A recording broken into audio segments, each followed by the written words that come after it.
Okay. Alright, so The New Mutants, a movie that was supposed to come out in 2018. It was filmed in 2017 and spent 2 years on the shelf because they were going to do some reshoots. And then the Disney Fox merger happened, and then that put everything in jeopardy. And it was going to come out this year, and then it's 2020, so that got a little bit messed up. And then finally it came out on the same weekend that Bill and Ted Face the Music came out. What do you know? And after 2 years on the shelf, you'd think this was the biggest dumpster fire, worse than the other ones, right? Worse than X-Men Origins Wolverine, worse than Dark Phoenix, and I'm here to tell you, it's not worse than those. So, the story revolves around these 5 young mutants, supposedly teenagers, but they're all over 25 years old, or at least they're around that age, but they're playing teenagers, which is alright, and they're mostly, they're more unknown mutants within the X-Men community. If you're an X-Men comic book fan, you probably know who they are. I myself, other than Roberto Acosta, or what was his name? Supernova or something like that, I don't know. He was in Days of Future Past, but they decided to change that around, so.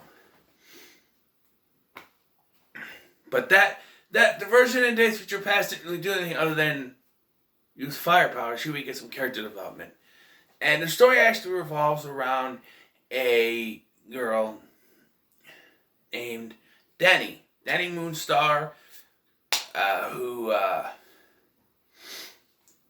there's an incident where something, supposedly a tornado, attacks her family's house, kills her father, and when she wakes up, she's in this facility, which is run by this doctor, played by Alice Braga.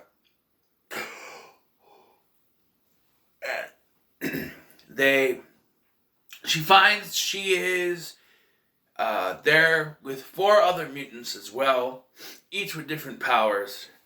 And there's one, she can turn into a werewolf. She's played by Maisie Williams.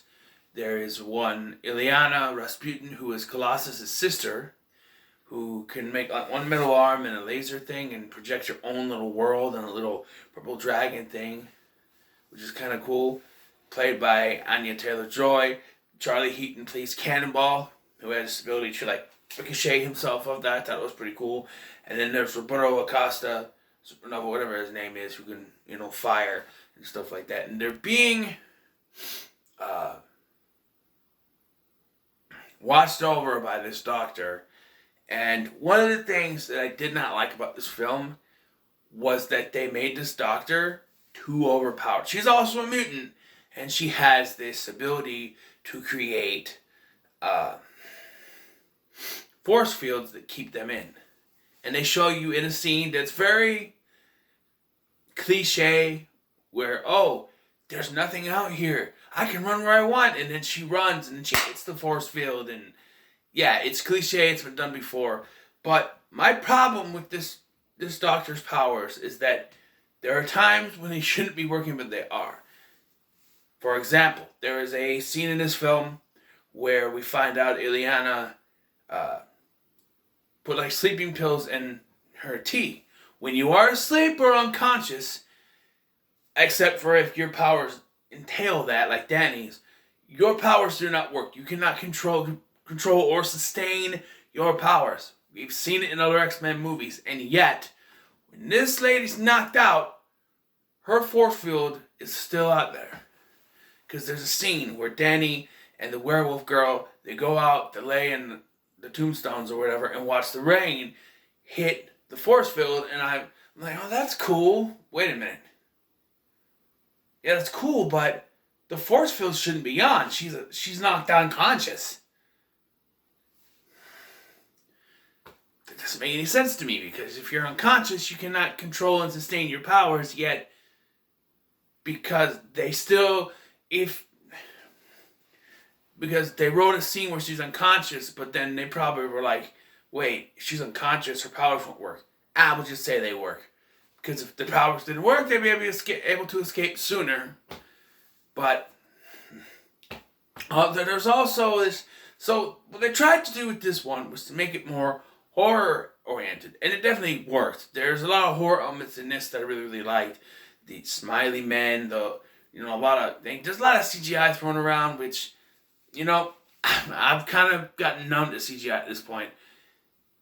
Sometimes it doesn't work, sometimes it does. Here, I think it's okay.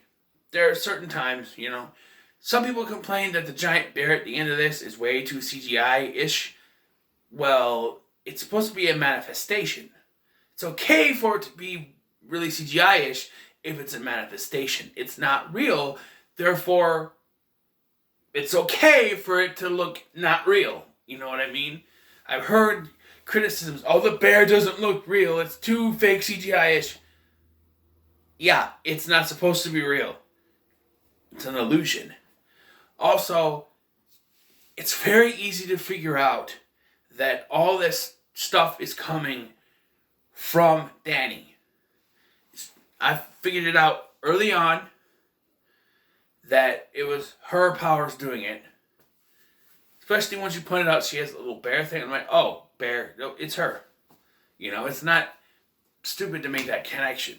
Adam Beach plays her father while he does get killed. At the beginning of this, there's a touching little moment towards the end where it seems to be whenever she gets unconscious or asleep, the powers start to manifest. And that's when the horror stuff starts to work. There's the scene where you have Cannonball, and he's got, I don't remember his other name, his hand up against the washing machine or dryer, washing machine, whatever. And then he sees the cave-in that he caused that killed his father, and then he blasts, it's very creepy. And the smiley men are creepy. It's just, it works very well. And there's a particular part in the middle of this film where it becomes sort of like the Breakfast Club after Liana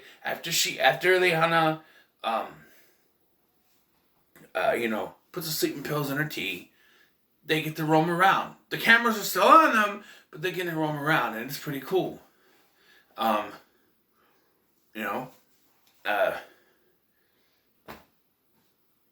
Getting to mess around, goofy stuff. There is a scene that I think works very well with the horror where Berto, as they call him, even though on Wikipedia it says Bobby, but Roberto, comes across Ileana in the pool, and it turns out it's not Ileana at all. It's the effects of Danny's, powers, which is really cool because it turns into his burnt girlfriend, and that's pretty cool. Back to the doctor. Okay, so they established that this doctor lady has cameras all over the place. But they go up into this one area where they say that she doesn't have anything. And, I'm like, okay, that's cool. They have a place where they can hang out and they can't be heard, they can't be seen. It's just, their own little place. And then we're shown that there is a camera in there watching them the entire time. And I'm like, because I'm just like, really? You're in this place where they're constantly watched, giving them their own secret little hiding spot where no one knows and no one can watch them would work. But they just, whoever wrote this felt the need, they have to constantly be watched. And yes, we find out it's for the Essex Corporation, which is, if you watched Logan, the post-credit scene built into that. I think it was Logan. Or was it Apocalypse? I think it was Apocalypse, actually. That it built into that. And this was supposed to continue. They're supposed to have a cameo from someone playing Nathaniel Essex, a.k.a. Mr. Sinister. I don't remember who it was supposed to be, but that was taken out. There were supposed to be reshoots, and there wasn't any, which leads to mention, why wasn't this released earlier? I think the merger needed to be done. I don't know. As it stands, I think this film works. if you're going into this film thinking you're going to see an X-Men fighting the bad guys type of film, that's not what you're going to get. It's mostly psychological horror, even though you know where this stuff is coming from, especially if you can figure it out like I did. And then towards the end is where you get the battle against this big bear, but it's only catered towards one character, and no matter what any other character does, it's not going to work to take this bear down because it's not there. It's not supposed to be that. And I hate it when movies do this where, oh, we're going to fight together, but only one of us is the one that's supposed to do it. So every one of us is going to get our asses kicked. Like, if Ileana fighting this thing, and she's not doing anything to it, and you get Berto finally embracing his powers, but that means nothing because he gets swatted away and almost killed. And then you have Maisie Williams turning into a wolf, and then she doesn't do anything. And even Cannonball doesn't really do jack anyway. He helps save Danny, and then it's up to Danny to wake up and push it away and defeat it. And yeah, because that's what we need to do. But, you know, the point should have been to have all these characters come together and fight it. Not, oh, no, it has to be this one person over here that does it. Everyone else can just get their ass kicked willy-nilly. It doesn't work for me. But that being said, I did kind of enjoy the end where they fought the bear.